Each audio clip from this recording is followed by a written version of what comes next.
On remercie les gardiens du Nord.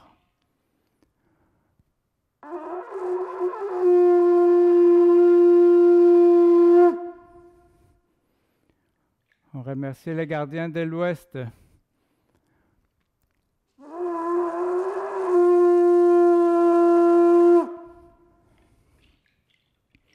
On remercie les gardiens de l'Est.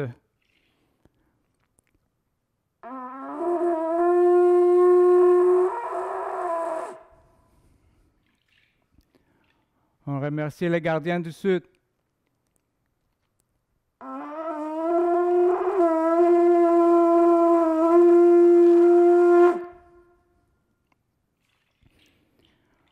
On remercie notre Mère Terre.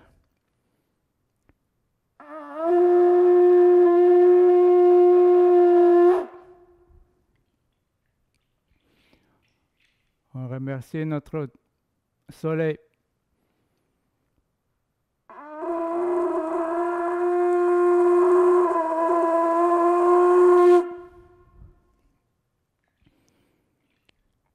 Et nous remercions le peuple des Premières Nations qui nous accueillent dans cette terre, Canada.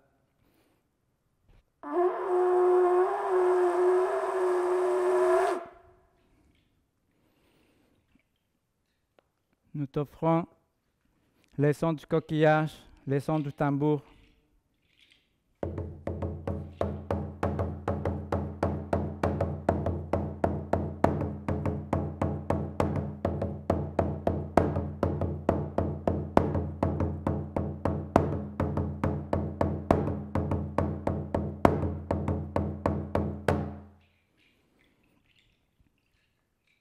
Nous t'offrons du copal.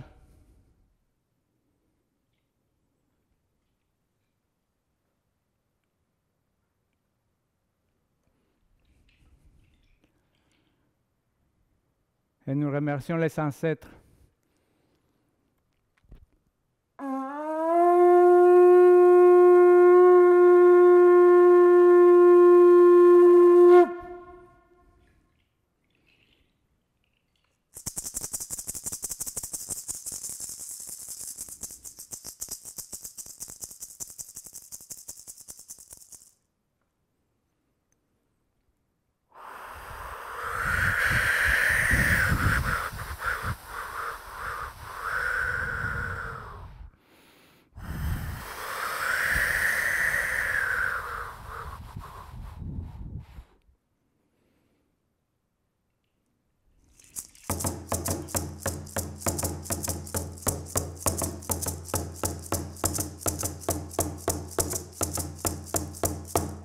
Ometeot.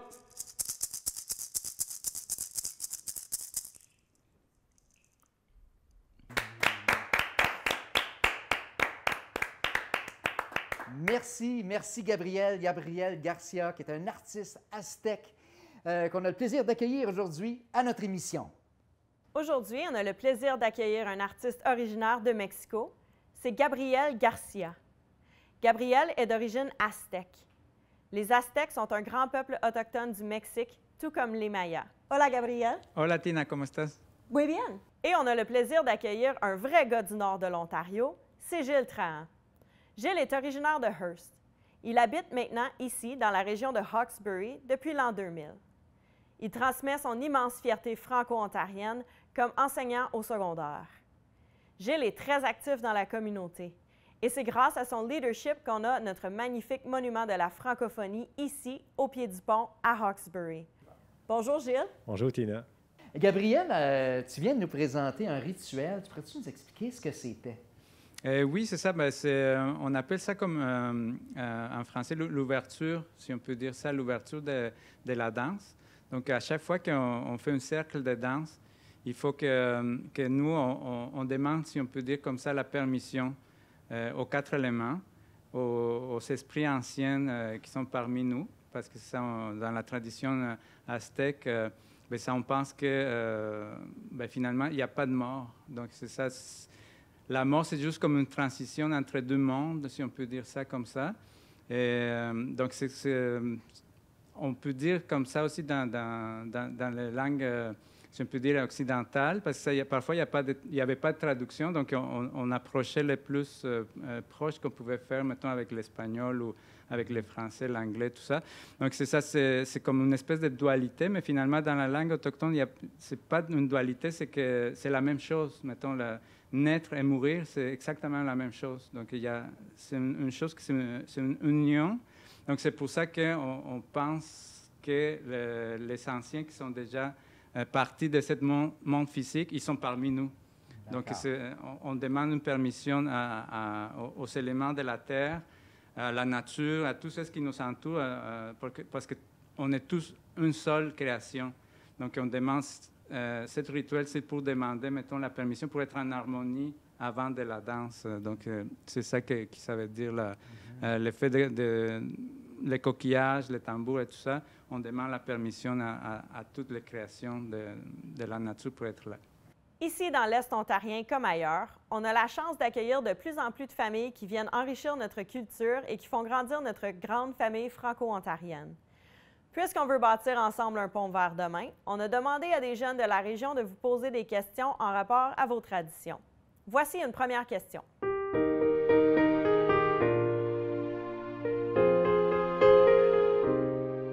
Bonjour, mon nom c'est Étienne Latilier-Petitcaire et je vais à l'école Policis à Hawkesbury.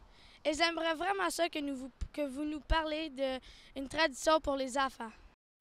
Et en fait, moi, c'est la Saint-Jean-Baptiste, en fait, pour la plupart des gens de Hearst, parce que la Saint-Jean, c'était la fête de l'année. C'est un peu comme notre Noël, mais pendant l'été. Et puis, il y avait des activités pour autant les petits que les plus vieux, donc tout le monde était impliqué, c'était familial. Et on avait tellement hâte, on était fébrile, on avait hâte au 24, ou en fait, la journée où on allait célébrer la Saint-Jean-Baptiste. Donc, on pense, on est tout petit, on se prépare le matin, puis on a hâte de voir nos amis. Qu'est-ce qu'on va faire? Est-ce que ça va être la même chose que l'année passée? Parce qu'il y avait des activités qu'on aimait de l'année passée, puis les nouvelles activités. Donc, et il y avait toujours de la musique, on dansait. Il y avait vraiment un mélange de tout. Et c'était clôturé en soirée avec un spectacle avec les grandes voix québécoises en général. Donc, j'ai vu Paul Piché et il y en avait d'autres. Donc, c'était vraiment quelque chose. Et puis, écoute, la salle était comble. La salle était pleine, il y avait plein de monde. Et après ça, ce que l'on faisait, c'est qu'on sortait et on allait au feu de joie. Maintenant, le feu de joie, on ne parle pas avec des petites bûches, on parle avec des arbres. C'était vraiment des arbres débranchés. Il faut dire qu'à Hearst, le monde qui savent, c'est une ville de bûcherons. C'est incroyable. C'est pour ça que c'était créé, Hearst. Fait que ça a dû être immense, les feux de camp, les feux de joie là, pour la Saint-Jean à Hearst. Ah oui. Disons qu'on était minimum entre nous et le feu, là, parce qu'il était tellement grand. Même si on était plus loin et au fur et à mesure que le feu rapetissait en soirée, on s'avançait parce qu'on avait froid. Parce qu'en soirée à Hearst, il commence à faire froid. Même au mois de juin, il fait quand même, c'est frais. Mais un feu de joie, là, lorsqu'on dit feu de joie, les gens étaient joyeux, étaient heureux. Et puis un feu, on dirait, ça attire les gens, puis ça nous hypnotise aussi d'une certaine façon. Et puis, mais je me souviens de ces feux-là qui avaient probablement, je dis 3 étages,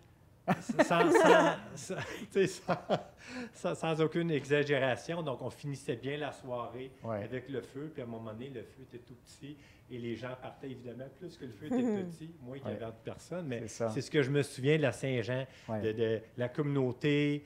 Tout le monde y était. Donc, ça nous permettait d'échanger à nouveau avec ces gens-là. Évidemment, on en parlait le lendemain et le surlendemain. Puis la Saint-Jean-Baptiste, pour les gens qui ne connaissent peut-être pas ça, bien, Saint-Jean-Baptiste, c'est le patron des Canadiens français. Puis c'est le 24 juin, à chaque année qu'on fête ça. Bien, ça fait longtemps, Gabriel, qu'au Canada, qu'autour du 24 juin qu'on fête, parce que bien, chez les Autochtones, comme tu sais probablement, bien, c'est les fêtes du solstice. Il y avait des grands feux de joie aussi. Puis traditionnellement, nous autres, dans notre coin, Tina, je ne sais pas si tu as connu, as-tu déjà vu des parades de la Saint-Jean-Baptiste? Oui, bien, j'ai participé à des parades de la Saint-Jean-Baptiste aussi. Oui. Fait que dans le fond, on choisissait. Dans le fond, c'était un défilé. Il y a des chars allégoriques, hein, le monde. Avez-vous ça à eux, des parades de la Saint-Jean? Oui. Bien, justement, le monde, on décorait des chars allégoriques, toutes sortes des commerçants, des fois. L'école faisait son char allégorique. Puis, on choisissait dans la communauté le petit Saint-Jean-Baptiste. Un petit frisé, là, avec son mouton. Un blond, hein? C'était bien important, là, blond petit blond. Et puis là, les petits gars, hein, c'était le concours qui était pour être le fameux petit Saint-Jean-Baptiste. Puis on fait ça en grand, c'était créé par la Société Saint-Jean-Baptiste, ça fait longtemps, ça fait comme 185 ans environ, là, que la fête de la Saint-Jean-Baptiste, puis des gros défilés. Dans notre région aussi, bien, on fait ça régulièrement quand c'est les 125e des paroisses, les 150e. En fait, on a fêté ça partout au Canada, même aux États-Unis. En Nouvelle-Angleterre, il y avait beaucoup de francophones. Donc, la Saint-Jean-Baptiste, c'était la fête de l'année. C'était vraiment important. Et puis, on y tient encore. Ouais, c'est la grosse fête de tous les francophones, dans le fond, en Amérique. C'est ça. Ton côté, Gabriel, tradition pour enfants? Oui, c'est ça. Ben, là, j'avais une citation parler de piñatas, qui sont très connus aussi.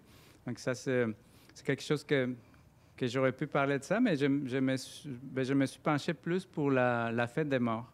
Parce que c'est ça quand même, ça c'était quelque chose qui nous marquait quand même beaucoup dans l'enfance au Mexique. Donc c'est ça, dans le temps, ça l'effet comme un peu, je pense maintenant c'est plus connu aussi à cause du film Coco. Oui. Donc c'est ça c'est vraiment un bon exemple vraiment de la tradition. Donc c'est vraiment quelque chose qu'on attend vraiment, comme je disais, à chaque année. Mais c'est sûr que oui, on va vouloir faire la décoration de l'hôtel. Donc, toutes les couleurs sont splendides. Puis, il y a aussi les bonbons sucrés. Mettons, on fait des petites crânes en sucre. Donc, c'est quelque chose qui m'a marqué, je pense, ma vie comme au Mexique. Puis, c'est une tradition qui est très belle. Ouais. Ça se fait un petit peu presque en même temps. Nous autres, on a l'Halloween ici, mais est-ce que les enfants sont costumés à la fête des morts ou pas?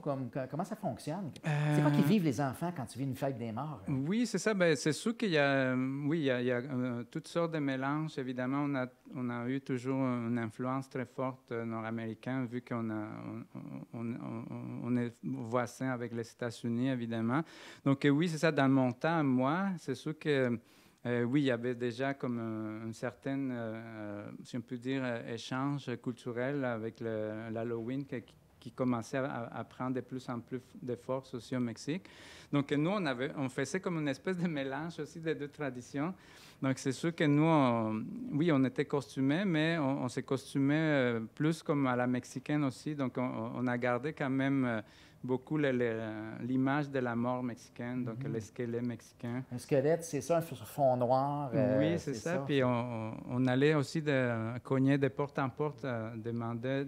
Mais nous, c'était pas des bonbons, c'était l'argent. Ah, bon, ben, tiens, soyons pratiques. C'est bon. Oui, c'est ça. Donc, mais avec ça, évidemment, on finissait par acheter des bonbons. C'est bon. Vas-y. Mais merci beaucoup. Muchas gracias, Gabriel. Merci. Merci, Gilles. Alors, on va passer maintenant à une prochaine question.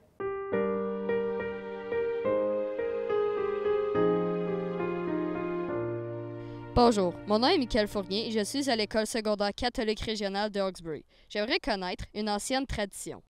Bien, chez nous, c'était les feux de camp. Et que ce soit au camping ou même dans la cour arrière. Donc, les feux, évidemment, c'est tirer les voisins, les amis.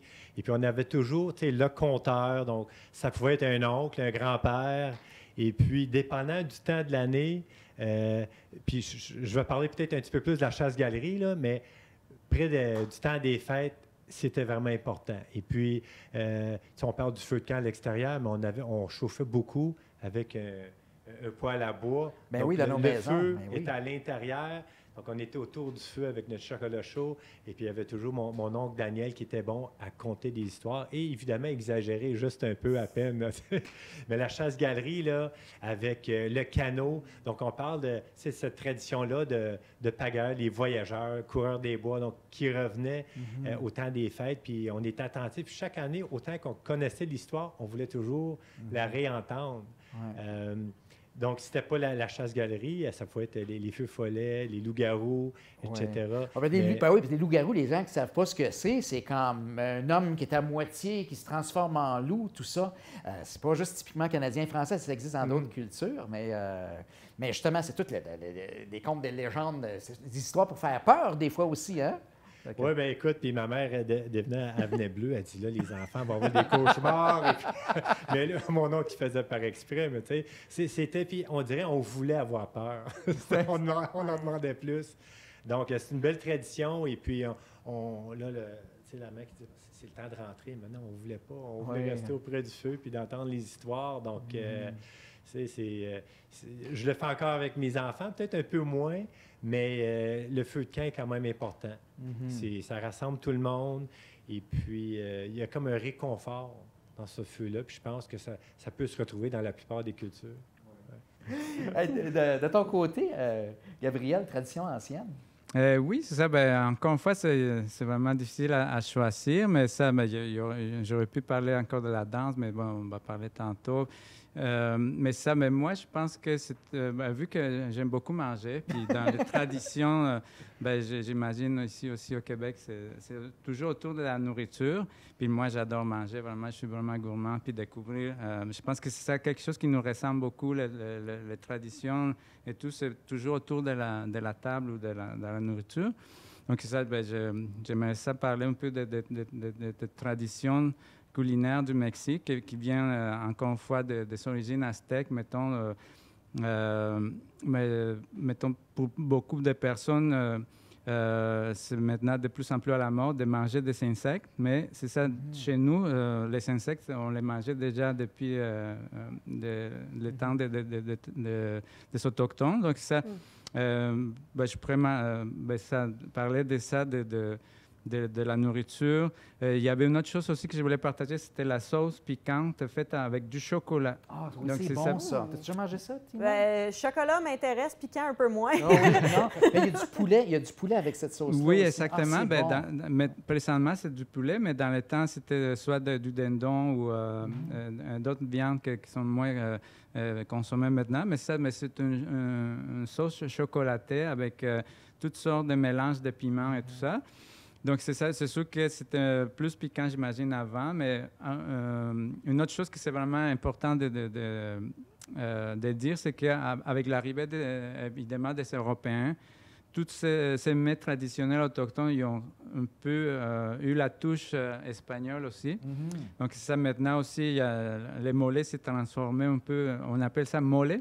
Oui, mole, ça, c'est la sauce au chocolat. La sauce au chocolat. Donc, elle s'est transformée aussi avec des ingrédients qui viennent du côté de l'Espagne.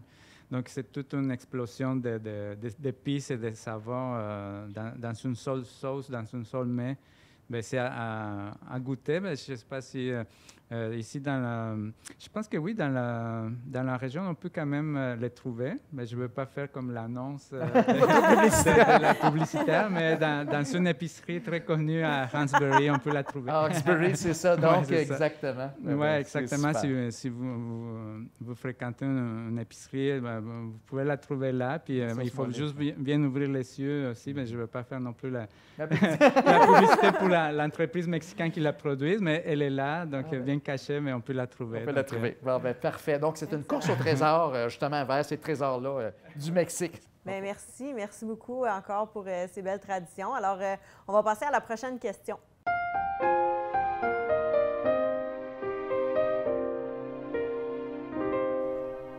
Bonjour tout le monde, je m'appelle Maëva Poulain. Je suis à l'école Nouvel-Horizon à Hawkesbury et j'aimerais ça que vous me parliez d'une tradition coup de cœur. Alors, pour moi, c'est le 25 septembre. Et je vais vous expliquer un peu pourquoi. C'est la journée des Franco-Ontariens et des Franco-Ontariennes. Et si tu veux bien, Gabriel, j'aimerais ça te présenter notre beau drapeau. D'accord.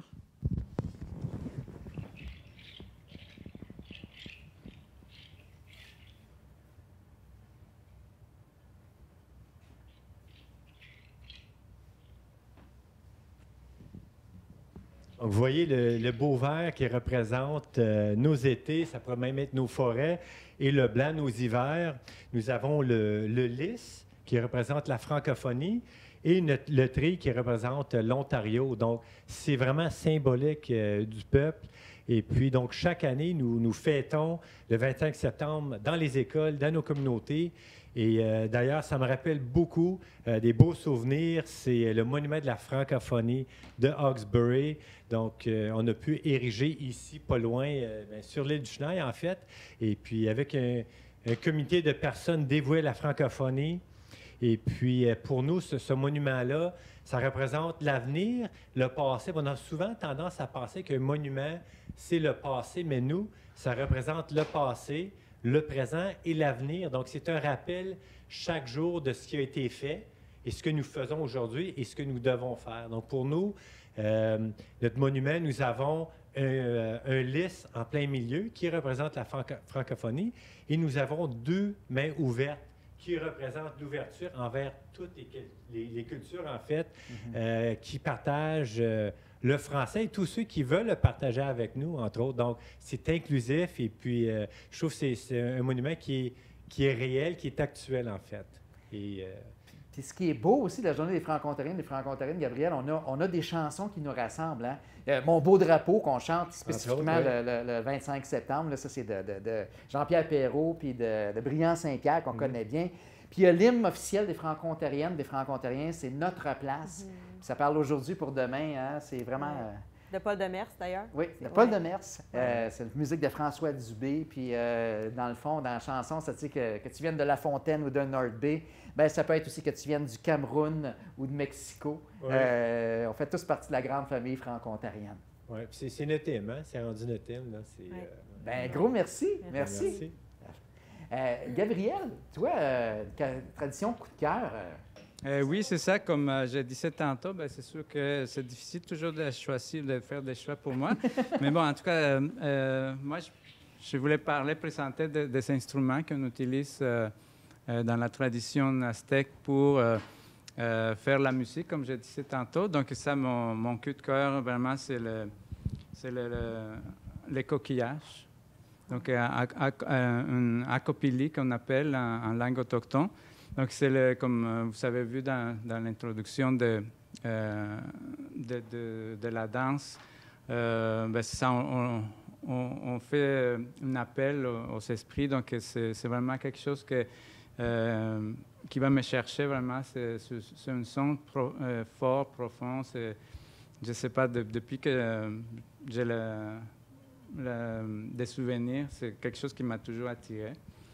Puis sinon, c'est des instruments comme ça, des flûtes aussi, qui font toujours comme référence aussi au son des animaux ou de la nature. Donc ça, la danse et les instruments, comme j'ai expliqué tantôt, sont très liés à la nature. Puis lui, je pense, c'est un animal spécifiquement, hein, qui ça fait qui est important au Mexique. Hein, oui, c'est ça. Donc celui-là, il représente les jaguars. Donc, il peut imiter le son du jaguar. Puis, c'est associé aussi avec les jaguars. Il va chasser la nuit et tout ça. Donc, c'est comme pour les Aztèques ou les Mayas, ça représentait aussi comme les créatures de la nuit, si on pourrait dire l'inframonde ou le monde souterrain de la nuit. Donc, ça peut être comme un peu... ça peut faire peur aussi. Puis en même temps, il y avait tellement de respect pour cet animal que c'était comme les grands prédateurs de la jungle au Mexique. Puis là, on va avoir le plaisir justement d'enchaîner parce que parlant d'instruments, on va vous offrir également une danse pour clore notre émission. À Gilles, à nous, à vous, à tout le monde à la maison. C'est qu'est-ce que tu vas danser pour nous? C'est ça, aujourd'hui, j'ai choisi une danse qui s'appelle Quetzalcoatl. Donc, Quetzalcoatl, c'est une représentation très particulière, c'est une tradition qui est très forte aussi au Mexique. Donc, on parle du serpent à plumes, si on peut le traduire comme ça en français. Puis, on ne sait pas, il y a beaucoup dans la tradition orale et tout ça, c'est comme un mystère finalement, si c'est quelqu'un qui est vraiment existé aussi, il est associé aussi comme une divinité, si on peut dire ça. Donc c'est un mélange entre les deux, donc c'est quelque chose de très mystique, de très mystérieux aussi. Puis c'est ça, c'est une danse qui est dédiée à ce personnage, à cette mythologie du serpent aux plumes. Super. Muchas gracias, Gabriel. Gros merci, Gilles. Merci pour votre partage, Gilles, les gars. Hein? C'est en jasant comme ça qu'on bâtit un pont vers demain.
Et muchas gracias à Gabriel Garcia. Merci Gilles Trahan d'avoir été avec nous. Merci à vous d'avoir partagé à la maison cet épisode-là d'Échange de tradition. À Hawkesbury et ailleurs en Ontario, on devient de plus en plus des communautés francophones accueillantes. Puis c'est ensemble qu'on peut bâtir un pont vers demain.